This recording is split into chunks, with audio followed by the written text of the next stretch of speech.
Shalom, Bapak Ibu saudara sekalian yang dikasihi Tuhan Yesus Kristus. Mari kita terus bertekun merenungkan kebenaran firman Tuhan melalui renungan hari ini. Tema kita adalah mengelola rasa kehilangan. Bahan bacaan kita terambil dari Ayub 1 ayat 20-21 yang berbunyi demikian. Maka berdirilah Ayub, lalu mengoyak jubahnya dan mencukur kepalanya. Kemudian sujudlah ia dan menyembah, katanya, dengan telanjang aku keluar dari kandungan ibuku, dengan telanjang juga aku akan kembali ke dalamnya. Tuhan yang memberi, Tuhan yang mengambil, terpujilah nama Tuhan. Jemaat sekalian, beberapa waktu lalu saya melihat sebuah video amatir yang direkam oleh seorang wanita, menunjukkan detik-detik tsunami yang menyapu sebuah daerah di Indonesia. Dalam video tersebut, ombak lautan yang semula nampak biasa-biasa saja berubah menjadi gelombang tinggi yang kemudian menerjang daratan, menghanyutkan bangunan-bangunan, mobil, pohon-pohonan, dan apapun benda yang dilaluinya. Peristiwa ini tentu bukan saja meluluh lantakkan daerah tersebut, namun juga menimbulkan trauma mendalam bagi para korban yang mengalami begitu banyak kehilangan, baik anggota keluarga maupun harta benda. Tidak mudah memang mengelola kehilangan yang kita alami dalam hidup. Itulah yang dialami oleh Ayub dan keluarganya.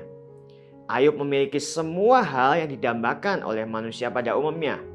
Kekayaan melimpah dan keluarga yang berbahagia dengan ke-10 anaknya. Alkitab berkata bahwa Ayub adalah orang terkaya di sebelah timur pada zaman itu.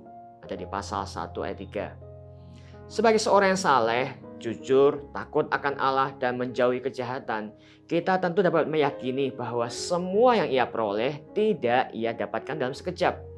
Bukan pula dengan sogok sana dan sogok sini, apalagi merampas milik orang lain. Semua ia dapatkan sebagai hasil kerja kerasnya selama bertahun-tahun. Itulah sebabnya ketika di dalam sekejap malapetaka itu datang dalam hidupnya, ia tentu mengalami perasaan kehilangan yang teramat besar.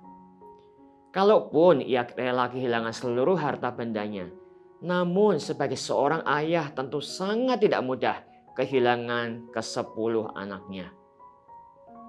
Umumnya kita cenderung bersikap judgmental atau menghakimi ketika kita membaca respon istri Ayub yang berkata, "Masih bertekunkah engkau dalam kesalehanmu?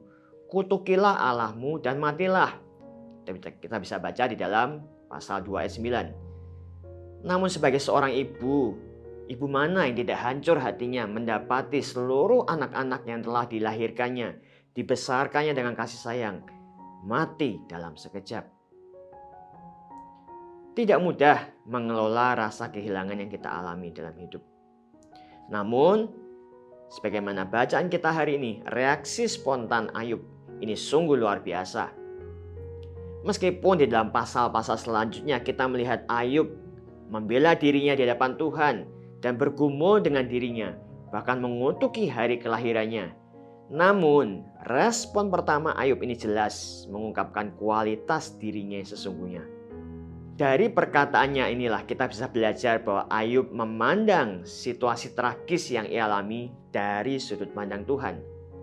Ketika manusia pada umumnya akan lebih mudah menyalahkan atau mengutuki orang lain sebagai penyebab kesalahannya, dalam hal ini, dalam kasus Ayub adalah para pegawainya yang mungkin dianggap ceroboh sehingga patut dipersalahkan sebagai biang keladi dari semuanya ini. Namun Ayub memandang adanya intervensi Allah di dalam kehidupannya.